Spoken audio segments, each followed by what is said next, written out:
السلام علیکم ویورز، آپ دیکھ رہے ہیں پروگرام جائزہ اور میں ہوں آپ کے ساتھ امیر عباس۔ 2018 کے انتخابات سے تقریباً سوا دو سال پہلے ہی پاکستانی سیاست میں جو تبدیلیاں ہوتی نظر آ رہی ہیں، لگ یوں رہا ہے کہ شاید 2018 کے عام انتخابات جنرل الیکشنز 2018 کا ماحول ابھی سے بننا شروع ہو گیا ہے۔ خاص طور پر سیاسی جماعتوں کے اندر جو توڑ پھوڑ یا ٹوٹ پھوٹ شروع ہو چکی ہے، یہ کیا رخ اختیار کرے گی اور 2018 میں کون سی جماعت بڑی بن کر سامنے آئے گی، کون کس کا مقابلہ کرے گی؟ پاکستان پیپلز پارٹی جو پہلے ہی نسبتاً کچھ کمزور ہوئی، اس کے اندر ایک فارورڈ بلاک بننے کی خبریں سامنے آئیں۔ اسی طرح سے متحدہ قومی موومنٹ جو گزشتہ 25-30 سالوں سے شاید سب سے انٹیکٹ سمجھی جانے والی جماعت تھی، اس جماعت کے اندر بھی دراڑ آ چکی ہے اور ایک اور جماعت سامنے آ چکی ہے اس میں سے نکل کر۔ اسی طرح سے پاکستان تحریک انصاف، وہ بھی بڑی انٹیکٹ سمجھی جاتی تھی عمران خان صاحب کی قیادت میں، لیکن اس میں سے بھی ایک تحریک انصاف نظریاتی، یعنی P T I N, P M L N کی طرح سے پی ٹی آئی نون جو ہے وہ بھی رجسٹرڈ ہو چکی ہے۔ اسی طرح سے مذہبی جماعتیں جو ہیں وہ دوبارہ سے سر جوڑ کر اکٹھی بیٹھتی نظر آ رہی ہیں، اور ممتاز قادری کی ایگزیکیوشن سے لے کر پنجاب کے اندر جو خواتین کا بل ہے، مذہبی جماعتوں میں کافی یکسوئی نظر آ رہی ہے۔ کیا یہ ایک اور ایم ایم اے بننے جا رہا ہے؟ کیا ہوگا پاکستان کی عام سیاسی جماعتوں کے حوالے سے ان کے مستقبل میں؟ میرے ساتھ جو آنریبل پیرل موجود ہے، آپ سے تعارف کروا دوں۔ وسیم آفتاب صاحب، لوگ تو ویسے نامعلوم پارٹی کہہ رہے ہیں، لیکن نامعلوم شاید نامناسب لفظ ہے، کیونکہ اب تو یہ ایک معلوم پارٹی ہے، بے نام پارٹی ابھی تو ہم کہہ سکتے ہیں۔ وسیم آفتاب صاحب ہمیں جوائن کر رہے ہیں کراچی سے۔ اسلام آباد اسٹوڈیو میں میرے ساتھ موجود ہیں پیپلز پارٹی کے سینئر رہنما اخندزادہ چٹان صاحب۔ سر تھینک یو سو مچ۔ عائشہ گل علی صاحبہ، پاکستان تحریک انصاف کی رکن قومی اسمبلی بھی ہمیں جوائن کریں گی، اور رانا افضل صاحب، رکن قومی اسمبلی مسلم لیگ نواز حکمران جماعت کے، وہ بھی ہمارے ساتھ موجود ہیں ٹیلی فون لائن پہ۔ تمام مہمانوں کا بہت شکریہ۔ وسیم آفتاب صاحب، 23 مارچ کو آپ بے نام پارٹی کو نام دینے جا رہے ہیں اور اپریل میں شاید جلسہ کرنے جا رہے ہیں، تو لوگوں کی نظر جو ہے وہ اب نام سے زیادہ جلسے کے کام پر ہے، یعنی لوگ کہہ رہے ہیں کہ جلسے میں پتہ چل جائے گا کہ یہ جو بے نام پارٹی ہے یہ نامور ہونے کے بعد کیا گل کھلائے گی۔ بہت شکریہ امیر بھائی، آپ نے مجھے اپنے خیالات کا اظہار کرنے کا موقع دیا، اور میں اپنے تمام سامعین کو اور جو پینل کے دوست ہیں ان سب کی خدمت میں سلام عرض کرتا ہوں۔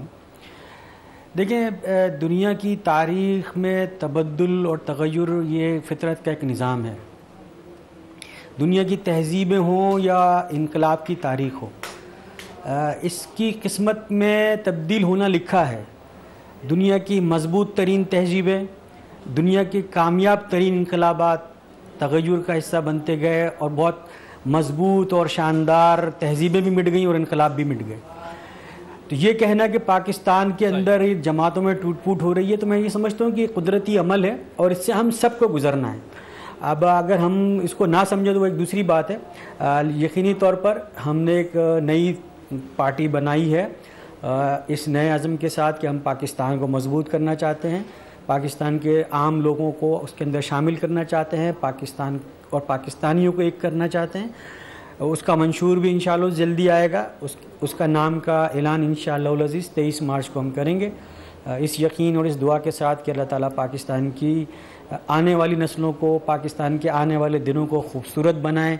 پاکستان میں جہاں بہت دکھ ہیں، بہت زیادہ تکلیفیں ہیں، ان تکلیفوں کو دور کرنے کے لیے ہم سب کو ملنا ہوگا۔ ہم نے آپس میں بہت اختلافات ہو سکتے ہیں، ہمارے نظریات مختلف ہو سکتے ہیں، لیکن ہم سب پاکستان کی بنیاد پر تو ایک ہو سکتے ہیں۔ پاکستان کو مضبوط کرنے کے لیے ہم ہو سکتے ہیں، اس پر ہمیں ہونا چاہیے۔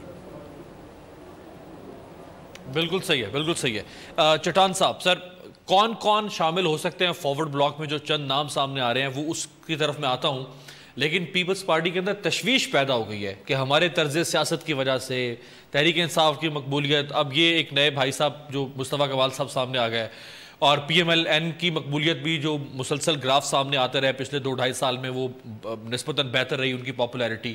تو جو فرسٹریشن تھی پیپلز پارٹی کے اندر، اب زرداری صاحب اس فرسٹریشن کا کوئی حل تو نکال نہیں رہے تھے، تو لوگوں نے سمجھا کہ کیوں نہ بھئی ہم اپنا راستہ علیحدہ کر لیں۔ بسم اللہ الرحمن الرحیم۔ جس طرح کہ میرے بھائی نے کہا، سیاست میں اختلاف رائے رکھنا یہ جمہوریت کی خوبصورتی ہے، اور پارٹیوں میں ہمیشہ سے کوئی لوگ آتے ہیں، کوئی لوگ جاتے ہیں، فارورڈ بلاک بھی بن جاتے ہیں، اور یہ عمل سیاست میں جاری رہتا ہے۔ لیکن اگر یہ عمل سیاسی ہوں، قدرتی ہوں، جو سیاسی عمل سے پیدا ہو جاتا ہے تو اس سے سیاست میں بہتری آ جاتی ہے، وہ پارٹی کے اندر بہتری آ جاتی ہے۔ لیکن اگر یہ عمل آرٹیفیشل ہو، جس طرح کے ماضی میں ہوا ہے، یعنی مجھے آج کسی پہ کوئی شک نہیں ہے، لیکن ماضی کے حوالے سے میں کہہ رہا ہوں کہ فارورڈ بلاکس بنائے گئے ہیں، پارٹیاں بنائے گئے ہیں، اپاداریاں چینج کر دی گئی ہیں، لیکن آج وہ فارورڈ بلاکوں کا نام و نشان نہیں ہے۔ اور جہاں تک پاکستان پیپلز پارٹی کا تعلق ہے تو پاکستان پیپلز پارٹی پہ تو بار بار یہ تجربہ دہرایا گیا ہے، اور اس عمل کے بعد ثابت یہ ہوا ہے کہ جب پیپلز پارٹی کے ساتھ کوئی ظلم ہوا ہے تو پیپلز پارٹی پہلے سے زیادہ مضبوط ہو چکی ہے۔ کیا ہم اس سے نظریں چرا لیں کہ پارٹیاں ڈیلیور نہیں کریں گی، ان کے اندر فرسٹریشن ہوگی، ان کے اندر اگر ریفارمسٹ سامنے آنا چاہیں گے، اصلاح پسند سامنے آنا چاہیں گے، ڈیلیور کرنے کے نام پر سامنے آنا چاہیں گے، اور اوپر پارٹی ہیڈ اور اس کی پالیسیز جو ہیں وہ ڈھکن لگا دیں گی، سب کچھ بند کر دیں گی، تو وہ جو لوگوں کے اندر گھٹن ہوگا، غبار ہوگا، وہ کیا کریں گے؟ وہ جینورلی بھی تو لوگ باہر نکل کے آئیں گے نا، کہیں گے ہم اپنا راستہ علیحدہ کر رہے ہیں بھائی۔ دیکھیں بالکل صحیح ہے، اور ہر شخص جو اپنے حالات کے مطابق اپنی سٹیٹمنٹ بنا لیتا ہے، میں سمجھتا ہوں کہ بالکل میں ان چیزوں سے اس وقت اتفاق نہیں کر سکتا۔ ابھی کہہ رہے تھے کہ پارٹیوں کے ساتھ ظلم ہوتا ہے، جیسے پیپلز پارٹی کے ہمارے بھائی کہہ رہے تھے کہ پارٹیوں کے ساتھ ظلم ہوتا ہے، تو اس کا مطلب ہے کہ یہ بھی بات صحیح ہوگی کہ پارٹیاں مل کے ظلم کرتی ہیں عوام کے ساتھ۔ اگر پاکستان کے عوام کا اتنا برا حال ہے اور پاکستان کے عوام آج 67 سال میں کوئی ترقی نہیں کر سکے، تو میں اس سے اتفاق نہیں کرتا۔ نہ پارٹیاں ظلم کرتی ہیں، نہ پارٹیوں کے ساتھ ظلم ہوتا ہے۔ ہر پارٹی میں کچھ لوگ ہوتے ہیں جو پارٹیوں پر حاوی ہو جاتے ہیں، اور ان پارٹیوں کے اندر وہ اس پارٹی کے اپنے منشور سے ہٹ کے وہ ایک ظالمانہ رویہ اختیار کر لیتے ہیں، اور باقی لوگوں میں اتنی جرأت نہیں ہوتی کہ وہ ان چیزوں کو نشاندہی کر سکیں اور کھڑے ہو سکیں۔ ذرا عائشہ صاحبہ کو بھی میں شامل کر لوں۔ تحریک انصاف جس کی جو ساری سپرٹ تھی، جو جان تھی، وہ عمران خان صاحب کے اندر تھی، لیکن اب تحریک انصاف نون سامنے آ گئی۔ ویسے نام تو اچھا نہیں لگے گا آپ کو، پی ٹی آئی نظریاتی، اور پھر جو اب الیکشن ہو رہے ہیں انٹرا پارٹی پہلے ہوئے تو وہ اگرچہ ایک اچھی چیز تھی لیکن ناکام تجربہ رہا۔ ابھی جو ہونے جا رہے ہیں اس میں بھی پارٹی کے بڑے سینئر لوگوں کو انٹرنلی بہت سارے ریزرویشنز ہیں کہ یہ کچھ صحیح نہیں ہو رہا، تو بڑا چیلنج ہوگا پی ٹی آئی کو انٹیکٹ رکھنا، کیسے کریں گے؟ بسم اللہ الرحمن الرحیم۔ سب سے پہلے تو پاکستان تحریک انصاف ملک کی واحد پارٹی ہے جو کہ اتنے بڑے پیمانے پر جس نے الیکشنز کروائے، اور باقی پولیٹیکل پارٹیز بھی جمہوریت کے لمبردار تو بنتی ہیں، لیکن جب اپنے پارٹی کے اندر جمہوریت کی بات ہوتی ہے تو وہ اس وقت آپ کو پتہ ہے کہ وہ آپ کے سامنے سب کچھ۔ ہماری پارٹی میں انٹرا پارٹی الیکشن تمام تر پوزیشنز پہ کروائے گئے، اور بلکہ ہماری پارٹی میں چیئرمین صاحب نے یہ بھی کہا کہ ہماری پارٹی میں کوئی بھی چیئرمین بن سکتا ہے۔ عمران خان صاحب کی جگہ پہ کوئی بھی چیئرمین بن سکتا ہے، بالکل سلاٹ سب کے لیے آپ بن اوپن سکتی ہیں ہے، چیئرمین کوئی بھی بن سکتا ہے، پاکستان کے کوئی بھی خاتون، کوئی بھی مرد جو ہے وہ بن سکتا ہے۔ کنٹیسٹ کر رہے ہیں کوئی چیئرمین کے مقابلے پہ امیدوار ہے؟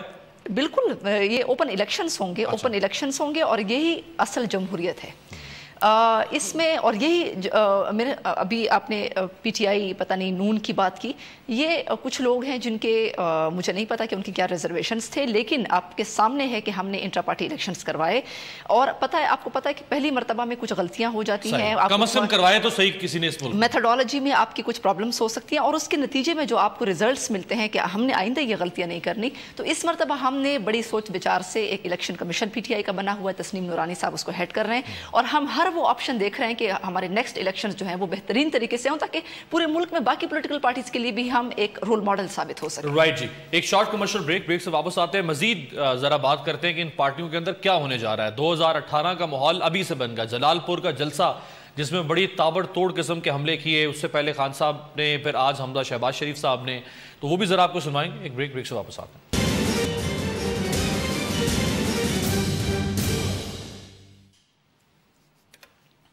بریک کے بعد ویلکم وسیم بھائی۔ ابھی تک تو بڑا پاپولر قسم کی گفتگو ہے آپ کے قائد کی، مصطفیٰ کمال صاحب کی، آپ تمام لوگوں کی، اور لوگوں کو اٹریکٹ کر رہے ہیں آپ ورکر سے لے کے لیڈرز تک کو۔ شاید ایک ایسی چیز ہے جس کی وجہ سے آپ کو سیٹ بیک ہو سکتا ہے، اگر قائد تحریک الطاف حسین جن سے لوگ خفا ہے یا نالا ہیں، اور آپ بھی الطاف حسین صاحب کا ہی نام لے رہے ہیں کہ ان کی وجہ سے آج ایم کیو ایم اس نیچ پر پہنچ گئی، کراچی اس نیچ پر پہنچ گیا، مہاجر اس نیچ پر پہنچ گئے. اگر الطاف حسین کسی معتبر شخصیت کو، کسی ایسی شخصیت کو جو کریڈیبل ہو، اپ رائٹ ہو، آپ کے مصطفیٰ کمال جیسی ہو، اس کو اپنا جانشین مقرر کر دیں تو یہ جو اٹریکشن ہے آپ کی وہ تو ختم ہو جائے گی. اب یہ تو اس وقت دیکھا جائے گا کہ وہ کیا کرتے ہیں. اب یہ ایم کیو ایم کے اوپر ڈیپینڈ ہے کہ وہ اس کی پالیسیز ہیں، کیا کرنا ہے کیا نہیں کرنا. ہم نے ایک نئی پارٹی بنا لی ہے، اس کا اپنی ایک نظریہ ہوگا، اس کی اپنی آئیڈیالوجی ہوگی، اس کا اپنا ایک منشور ہوگا جس کی بنیاد پر وہ آگے کام کرے گی. دوسرا مسئلہ جو اخونزادہ بھائی میرے پشتو میں بات کر رہے تھے، جو اردو میں مجھے کچھ سمجھ میں آیا، مسئلہ یہ کہ ہمارے ملک کی بدقسمتی یہ رہی کہ ہمارے ساتھ اتنا جھوٹ بولا گیا ہے کہ ہم سچ کو پہچاننا ہی بھول گئے ہیں. ہمارے ساتھ اتنے دھوکے ہوئے ہیں کہ ہم یہ ماننے کے لیے تیار ہی نہیں ہیں کہ کوئی سچ بھی بول سکتا ہے، کوئی حق کے لیے مر بھی سکتا ہے. تو مجھے یقینی طور پہ ان کی بات صحیح ہے کہ اتنے دھوکے ہوئے ہیں، اتنی دفعہ لوگ جاگے مردہ ضمیر کو جگایا گیا ہے لیکن اس نے ہمیشہ دھوکہ دیا ہے. تو وہ بات ان کی صحیح ہے، لیکن بات دراصل یہ ہے کہ ان کی پارٹی کی طرح ہم نے کوئی فارورڈ بلاک نہیں بنایا، ہم اس کا کوئی دوسرا ایم کیو ایم ABCD نہیں بنا رہے، نہ پیپلز پارٹی کی طرح اس کے اندر جو بھی بنتا ہے. ہم بالکل نئی پارٹی بنا رہے ہیں. ہمارے یہاں جو اگر MP آئے تو ہم نے اس کو استعفیٰ دلوا دیا ہے، ہم نے کوئی اس کو وزارت نہیں دلوا دی.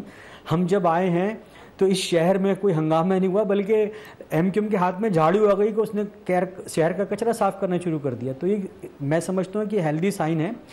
اچھا سوچیں، اچھا کہ کچھ لوگ اچھا بھی ہو سکتا ہے، کبھی ایک عام پاکستانی اس ملک کے لیے کوئی اچھا بھی کر سکتا ہے. ذرا یہی بات چٹان صاحب کے پاس لے کے جاتا ہوں. چٹان صاحب، ان کا ضمیر، یعنی پوری یہ جو 6 لوگ ہیں، ان کا ضمیر اب کیوں جاگا، پہلے کیوں نہیں جاگا؟ ضمیر کس نے جگایا؟ ضمیر کو پیسہ کس نے لگایا؟ ضمیر باہر سے کون یہاں لے کر آ گیا، لندن سے یا دبئی سے؟ سر ان کے ضمیر پہ تو تنقید کی جا سکتی ہے، لیکن جن کا ضمیر جاگ ہی نہیں رہا، جو پارٹیوں کے اندر بالکل ضمیر سو گیا یا ضمیر مردہ ہو گیا ہے، کوئی آواز ہی نہیں اٹھ رہی، حالات تبدیل کرنے کے لیے کوئی بہتری کی بات ہی نہیں کر رہا. اگر ان کا ضمیر جاگنا غلط ہو سکتا ہے تو جن کا ضمیر ہی سو گیا ہوا ہے ان کے ضمیر پہ کیا کہا جائے؟ دیکھیے جی، میں اوروں کے بارے میں تو کچھ نہیں کہہ سکتا ہوں. اپنی پارٹی کے بارے میں کہہ سکتا ہوں کہ اللہ کا لاکھ لاکھ شکر ہے کہ ہماری پارٹی میں جتنی بھی لوگ ہیں ان سب کے ضمیر جاگی ہوئی ہیں. اور ہماری پارٹی میں CSC کے اندر لوگ بات کرتے ہیں، اور میں نام بھی لیتا ہوں کہ کون کون بات کرتے ہیں. مسکرا رہی ہیں، ان کا حق ہے مسکرانا، ویسی بھی قوت ان کا مسکرانا حق بنتا ہے. تو اعتزاز حسن صاحب، رضا ربانی صاحب، خورشید شاہ صاحب، قمر زمان قائرہ صاحب، ندیم افضل چند صاحب، کبھی کبھی میں بھی اتنا بات کر لیتا ہوں کہ پھر بعد میں سوچتا ہوں کہ میں نے کچھ زیادہ بات کر لیا ہے، اتنا میرا حق نہیں بنتا ہے. تو پارٹیوں میں لوگ ہیں، میں سمجھتا ہوں کہ وہ پارٹی کے اندر بات بھی کرتے ہیں، اختلاف بھی رکھتے ہیں، اختلاف رائے بھی رکھتے ہیں، اور ہماری پارٹی میں کبھی کسی نے کسی کو اپنے اختلاف رائے سے منع نہیں کیا. زرداری صاحب برداشت کرتے ہیں اختلاف رائے؟ اور بالکل برداشت کرتے ہیں. عادی فریال بھی کر لیتے ہیں؟ عادی فریال کے پاس ہمارے پارٹی کا کوئی عہدہ نہیں ہے. زرداری صاحب کے پاس ہے. اور دبئی میں جو میٹنگ ہوا تھا، دبئی میں نے جو زرداری صاحب کا برداشت دیکھا ہے، 2 دن ہمارا میٹنگ تھا، اور ہر یہاں سے لوگ آپ لوگ وہاں پہ گئے تھے؟ وہاں پہ گئے تھے. 8-9 گھنٹے ہمارا میٹنگ ہوا ہے، اور اس میں جتنا تلخ زبان استعمال کی ہے سب نے، اور جس طرح کا تنقید کیا ہے، اور جس خوش اسلوبی سے زرداری صاحب نے نہ صرف برداشت کیا ہے بلکہ جو تجاویز ہم نے دی ہیں، اس پہ میں یہ نہیں کہہ رہا ہوں کہ 100% منوعاً اس پہ عمل درآمد ہوا ہے، لیکن میں دیکھ رہا ہوں کہ اس پہ 80% عمل ہوا ہے اور اس پہ عمل ہو رہا ہے. اور جس طرح کہ عائشہ نے کہہ دیا، اگر یہ کہتی کہ ہماری پارٹی میں پہلے بار، تو میرا جواب دینے کا حق نہیں بنتا، لیکن اس نے کہا کہ ہمارا جماعت واحد جماعت ہے، کہ اس میں جمہوریت ہے اور اس میں انٹرا پارٹی الیکشن ہوئی ہے.